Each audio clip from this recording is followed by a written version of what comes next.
Welcome back to mathematical hunt. और आज हम कुछ इंपॉर्टेंट क्वेश्चन को डिस्कस करने जा रहे हैं थ्योरी ऑफ इक्वेशन के। और ये जो पोर्शन है इक्वेशन रिड्यूसिबल टू क्वाड्रेटिक है ना। तो एक बेसिक से 2-3 क्वेश्चन करते हैं जो JEE में आए हुए हैं। उसके बाद मैंने 1-2 क्वेश्चन आपके लिए होमवर्क में दिया है। तो बिना किसी देरी के शुरू करते हैं। देखो यहाँ पे जो क्वेश्चन है वो है हमारे पास the number of solutions of the equation, ठीक है। और इसके बाद ये जो क्वेश्चन आया वो JEE मेन 2025 में आया है और रिड्यूसिबल है ना क्वाड्रेटिक का। अब मैं बोल रहा हूँ कि दूसरा क्वेश्चन है ये भी JEE मेन 2025 में आया, तो ये सारे इंपॉर्टेंट हो जाते हैं क्योंकि रिसेंट ईयर्स में आ रहे हैं। तो the product of all the rational roots of the, ये सारी बातें हैं जो हम आप सॉल्व करने वाले हैं। एंड लास्ट में ये थर्ड नंबर का क्वेश्चन है जो कि 2023 में आया है। पर क्या है, पैटर्न सबका सेम है इसलिए मैंने इन सबको एक साथ रखा है। और उसके बाद मैंने 2 क्वेश्चन उठाए हैं सिमिलर पैटर्न के, ये सिंगेश बुक के हैं। तो आप इन्हें क्या करना है, लास्ट में होमवर्क के लिए सॉल्व करना है और आपसे सॉल्व होंगे बिना किसी दिक्कत के। अगर हमने 3 क्वेश्चन कर लिए हैं देन ये आपसे बनने ही बनने वाले हैं। तो सबसे पहले शुरुआत करते हैं। अच्छा, इस टॉपिक का जो नाम है वो है इक्वेशन रिड्यूसिबल टू क्वाड्रेटिक, यानी कि कोई इक्वेशन होगी उसको हम रिड्यूस करेंगे क्वाड्रेटिक के फॉर्म में, ठीक है। तो यही हमें करना है यहाँ पे। देखो सबसे पहले एक क्वेश्चन है the number of solutions of the equation. ये इक्वेशन दी हुई है और इसे हमें क्या करना है, रिड्यूस करना है क्वाड्रेटिक में। बट अभी क्वाड्रेटिक नहीं बना, अभी अजीब सा दिख रहा है, लेकिन अब जो है वो आपको क्वाड्रेटिक में बना के दिखाऊंगा और फिर वैसे आपको करना है उसको। देखो इस वाले में ना एक सिमिलर पैटर्न दिख रहा है, 1/x और 1/√x दिख रहा है, 1/x और 1/√x। मैं क्या करता हूँ ना कि लेट 1/√x को हम बोल देते हैं t। 1/√x को हमने बोला t। सो यहाँ पे 1/x² बनेगा t का स्क्वायर, 1/x बनेगा, सॉरी 1/x बनेगा t का स्क्वायर। हम क्या करते हैं, इस वैल्यू को पुट कर देते हैं। तो यहाँ से जो आएगा आपका आएगा 9t² माइनस 9t प्लस का 2, और यहाँ पे आ जाएगा आपका 2t² माइनस का 7t प्लस का 3 इक्वल टू 0, बिना किसी दिक्कत के।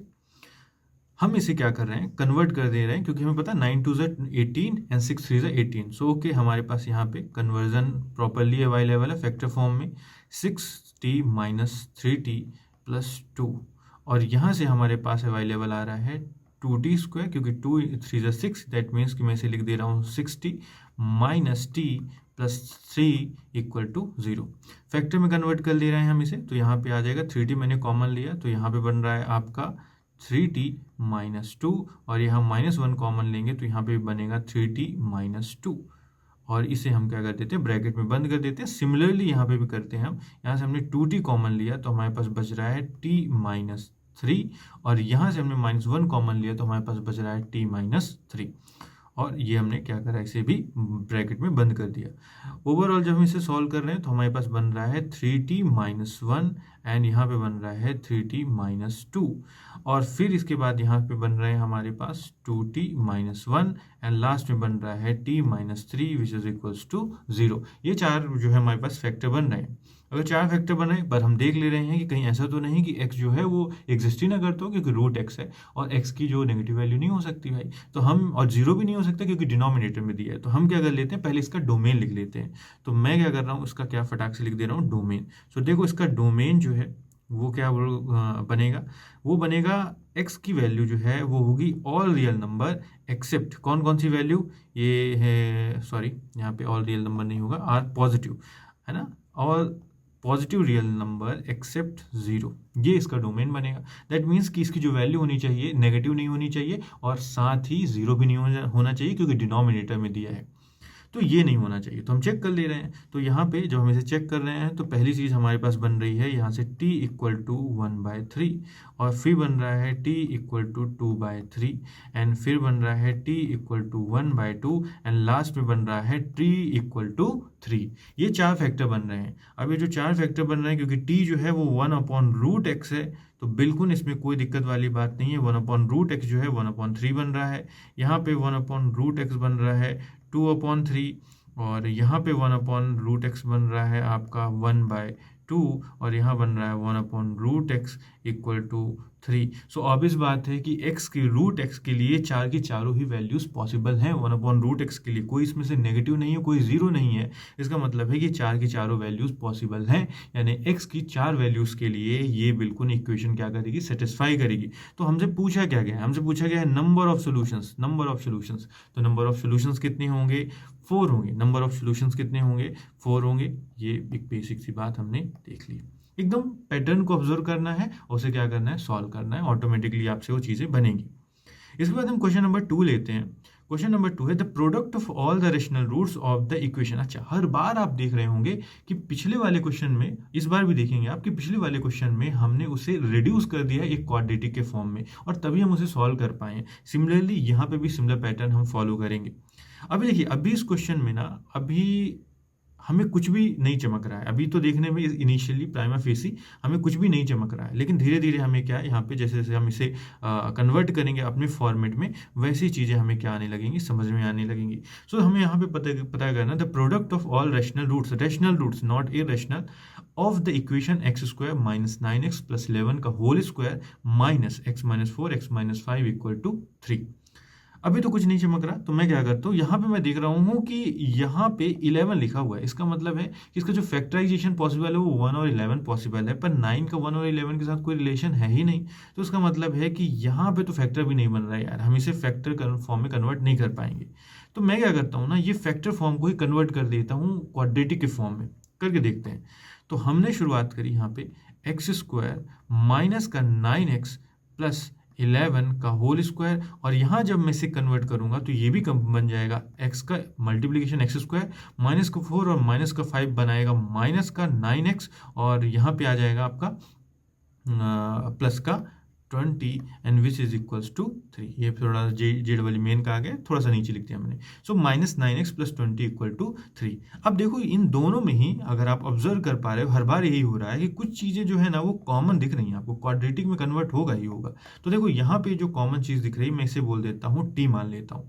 तो मैंने बोला लेट x² - 9x को मैंने बोल दिया क्या, t। x² - 9x को t हमने बोला, तो ये कन्वर्ट हो जाएगा t + 11 का होल स्क्वायर, और ये कन्वर्ट हो जाएगा t + 20 का whole square which is equals to 3।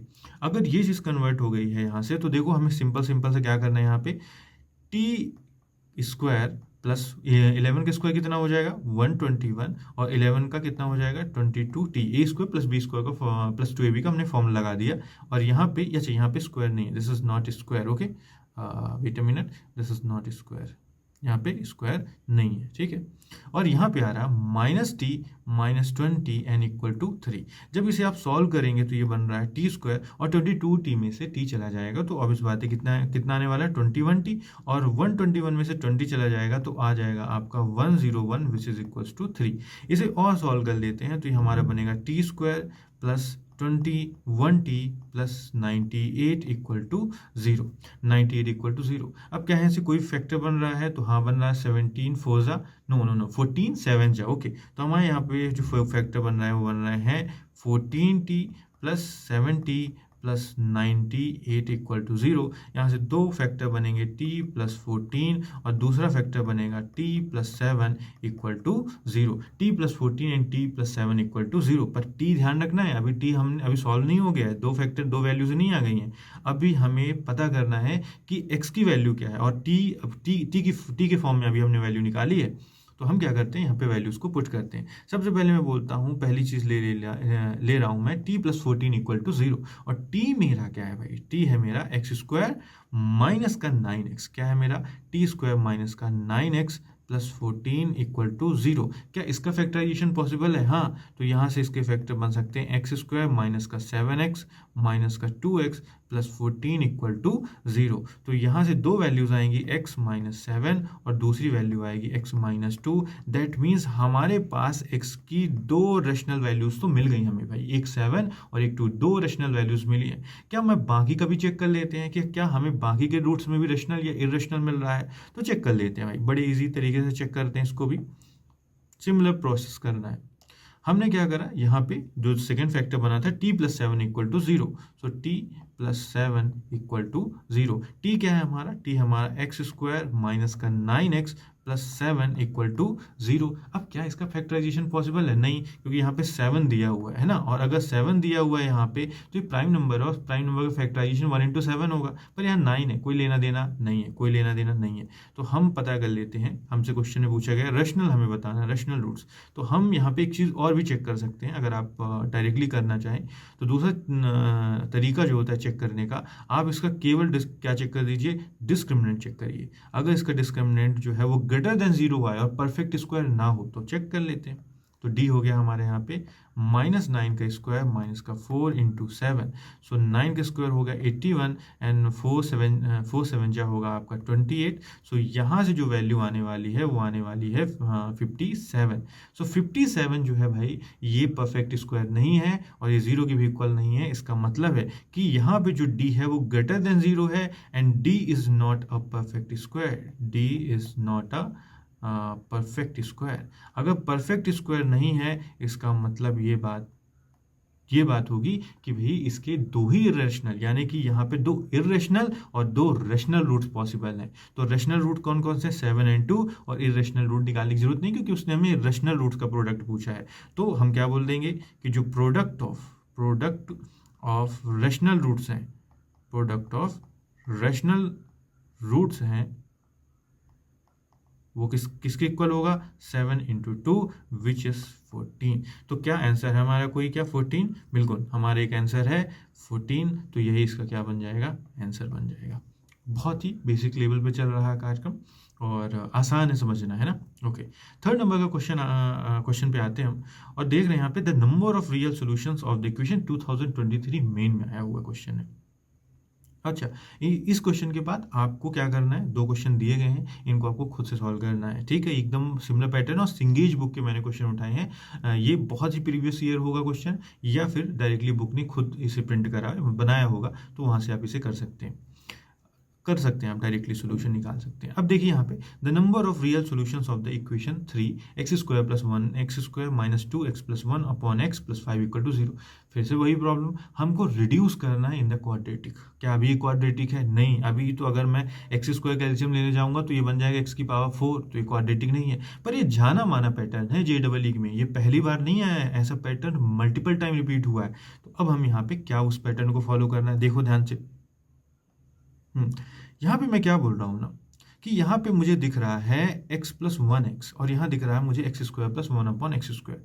मैं ना थोड़ा सा अपना जेई वाला दिमाग लगाता हूँ और मैं क्या करता हूँ ना, इसमें ना 1 अपॉन इसमें 2 को ऐड करता हूँ और सब्ट्रैक्ट कर देता हूँ। 2 को ऐड और सब्ट्रैक्ट कर देता हूँ। क्यों कर रहा हूँ अभी दिखेगा आपको, विजुलाइज भी होगा। और बाकी चीज़ों में अभी कुछ भी चेंज नहीं करा है मैंने, सिमिलर टू सिमिलर रखना है। अब मैं क्या बोल रहा हूँ यहाँ पे कि ये जो पैटर्न है, ये जो X square plus 1 upon X square plus 2, ये जो बनेगा ये बनेगा एक्स प्लस 1 अपॉन एक्स का होल स्क्वायर, क्योंकि ए स्क्वायर यहाँ पे देखना है, ये ए स्क्वायर है, this is B square and this is 2ab, क्योंकि यहाँ पे एक्स और एक्स क्या हो जाएंगे, कैंसिल हो जाएंगे। तो इसीलिए मैंने 2 को ऐड करा है कि जब भी कोई चीज़ सिंपल और उसके साथ में उसका एडिशन रेसिप्रोकल वैल्यू के साथ हो तो हम वहाँ पे अगर +2 ऐड कर दें तो a प्लस बी का होल स्क्वायर का फॉर्मूला बनाता है। और सिमिलर यहाँ पे भी होगा। तो यहाँ जो फॉर्मूला बनेगा आपका, वो बनेगा formula x plus 1 upon X का होल स्क्वायर माइनस 2, ये बन रहा है। एंड देन यहाँ पे आ रहा है 2x plus 1 upon X plus 5 equal to 0। अगर इतना आपको दिख रहा है तो आपको थोड़ा सा समझ आ रहा होगा कि मैंने ऐसा क्यों करा, क्योंकि देखो अब यहाँ से चीज़ें क्या हो गई, विजुलाइज हो रही हैं। x प्लस 1 अपॉन एक्स दिख रहा है, यहाँ पे भी दिख रहा है, यहाँ पे भी दिख रहा है। इसका मतलब है कि अब जो चीज़ है वो क्वाड्रेटिक की तरफ हम बढ़ रहे हैं। तो मैंने क्या बोला कि हम एज्यूम कर लेते हैं, फिर से हम क्या करते हैं, क्योंकि हर बार मैंने ये करा, let x plus 1 upon X को हम बोल देते हैं t, x plus 1 upon X को t बोल दिया। तो ये जो पूरा इंटायर जो आपको दिख रहा है ये सिस्टम कन्वर्ट हो जाएगा क्वाड्रेटिक में 3t स्क्वायर माइनस 2 माइनस का 2t प्लस का 5 इक्वल टू 0। यहाँ से और हम इसे कन्वर्ट कर ले रहे हैं, तो 3t स्क्वायर माइनस का 6 माइनस का 2t प्लस का 5 इक्वल टू 0। यहाँ से थोड़ा सा और इजी करते हैं, 3t² माइनस का 2t एंड 6 में से 5 गया, so this is -1 equal to 0। यहाँ से क्या इसका फैक्टराइजेशन पॉसिबल है? बिल्कुल, 3t² माइनस का 3t प्लस का t माइनस का 1 इक्वल टू 0। यहाँ से ये फैक्टराइजेशन क्या है? पॉसिबल है। लास्ट में देखते हैं, इसे और कन्वर्ट कर लेते हैं, 3t मैंने कॉमन लिया तो यहाँ आ जाएगा आपका t -1, और यहाँ से अगर 1 कॉमन लोगे तो यहाँ भी आएगा t -1 इक्वल टू 0। अच्छा, यहाँ पे क्या हो सकता है? यहाँ होगा 3t + 1 और यहाँ आ जाएगा t -1 इक्वल टू 0। यहाँ से t की वैल्यू आ रही है -1/3 और t की वैल्यू आ रही है 1। अब हमें दोनों को चेक कर लेना है, क्योंकि उसने नंबर ऑफ रियल सोल्यूशंस पूछे हैं, इमेजिनरी सोल्यूशंस नहीं पूछे। अच्छा, नंबर ऑफ की बात, जब भी number of real solution, imaginary solution या नंबर ऑफ सोल्यूशंस की बात करें, जनरली क्वेश्चन में आपको x की वैल्यू नहीं निकालनी होती है। अगर निकाला है तो बहुत अच्छी बात है, बट अगर नहीं निकले तो कोई ज़रूरी नहीं है। आपको थोड़े से लॉजिकल और सेंसिबल होकर चीज़ों को सोचना है। जो क्वाड्रेटिक की प्रॉपर्टीज़ हैं उनको इम्प्लीमेंट करना है, ऑटोमेटिकली चीज़ें आपको दिखने लगेंगी। मैं बोल रहा हूँ कि हम पहले यूज़ करते हैं t = 1। तो t = 1 के लिए, और t हमारा जो है, t जो हमारा है, ओके, सो जो t हमारा है वो कितना है? t हमारा है यहाँ पे x + 1/x, तो इसका मतलब हुआ x + 1/x इक्वल टू हो जाएगा किस वैल्यू के? 1 के इक्वल होगा। और दूसरा जो हो जाएगा वहाँ पे आ जाएगा x + 1/x, wait a minute, this is okay. So जो सेकेंड वाला आएगा ये आ जाएगा हमारे पास x + 1/x and this is equals to -1/3। मैं क्या बोल रहा हूँ कि यहाँ पे हम जब इसे सॉल्व कर रहे हैं, x + 1/x इक्वल टू 1, इसे सॉल्व करते हैं, so this is x² + 1 equal to x। अच्छा, यहाँ से बन रहा है x² - x + 1 इक्वल टू 0। अच्छा, इसमें से एक बात बहुत इंपॉर्टेंट है कि कॉम्प्लेक्स नंबर जिसने भी पढ़ रखा है वो इस इक्वेशन से बहुत अवेयर होता है कि इसका मतलब क्या है। ऑल्दो हम क्वाड्रेटिक में भी इसके कुछ क्वेश्चंस करेंगे, लेकिन कॉम्प्लेक्स नंबर पढ़ने वालों को तुरंत विजुअलाइज हो जाता है कि क्या है। तो यहाँ पे हम इसका डिस्क्रिमिनेंट निकाल लेते हैं। डिस्क्रिमिनेंट से हमें पता चल जाएगा कि क्या इसके रियल और इमेजिनरी रूट है। तो डिस्क्रिमिनेंट होगा हमारा b² माइनस का 4ac, b है हमारा -1, सो -1 के स्क्वायर, 4, a का है 1 और c भी हमारा कितना है? 1। तो यहाँ से जो वैल्यू आ रही है 1 - 4 which is -3 which is less than 0। और अगर डिस्क्रिमिनेंट हमारा 0 से क्या हो जाए? लेस देन हो जाए, तो हमें पता चल जा रहा है कि यहाँ पे जो रूट आएंगे वो आ जाएंगे 2 इमेजिनरी रूट्स, क्योंकि डिस्क्रिमिनेंट हमारा कैसा है? लेस देन 0 है। तो अभी तक तो रियल वैल्यूज नहीं आई भाई, और हमें क्या पता करना? नंबर ऑफ रियल सॉल्यूशंस पता करने हैं। बट अभी तक 2 इमेजिनरी सॉल्यूशंस आए, चेक कर लेते हैं क्या यहाँ से पॉसिबल है। तो फिर हम इसे जब सॉल्व करने जा रहे हैं तो यहाँ पे एलसीएम लिया हमने, x² + 1/x equal to -1/3। Cross multiplication करते हैं तो यहाँ से आ जाएगा आपका 3x² + 3 and this is equals to -x। और थोड़ा सा इसे सिंप्लीफाई कर दे रहा हूँ मैं, तो ये हो गया 3x² + x + 3 इक्वल टू 0। क्या इसके भी आगे कुछ फैक्टर बनने वाले हैं? तो मैं फैक्टर तो मुझे नहीं दिख रहा है, तो मैं फिर से d यूज़ करता हूँ डायरेक्टली। सो यहाँ पे जो d आ रहा है वो आएगा फिर से अगेन b² - 4ac। b क्या है आपका? 1 का स्क्वायर माइनस का 4, a कितना है आपका? 3 एंड c भी कितना है आपका? 3। सो यहाँ भी जो वैल्यू आ रही है 4 3 12, 12 3 36 विच इज -35। अगेन इसका d कितना आ रहा है? Less than 0। दोनों के दोनों d जो आ रहे हैं वो लेस देन 0 आ रहे हैं। इसका मतलब यहाँ भी हमें मिलेगा 2 इमेजिनरी रूट हमें मिल रहे हैं, रूट्स मिल रहे हैं। इसका मतलब ये क्या हुआ? इसका मतलब कोई भी रियल रूट्स नहीं है, कोई भी रियल रूट नहीं है। तो फाइनल जो हमारा आंसर होगा, नो रियल रूट्स, कोई भी रूट्स नहीं है। इसका मतलब अगर कोई रियल रूट्स है ही नहीं तो नंबर ऑफ सॉल्यूशंस भी कितने होंगे? 0। नंबर ऑफ रियल सॉल्यूशंस कितने होंगे? 0। तो क्या इसमें कोई आंसर है? हाँ, यहाँ पे आपको क्लियरली दिख रहा है, sorry, wait a minute, this is okay. So this is the answer, okay, 0। ये क्या है? आंसर आ रहा है। अच्छा, ये दोनों क्वेश्चन जो आपको दिए गए हैं होमवर्क में, इन्हें आपको खुद से ट्राई करना है।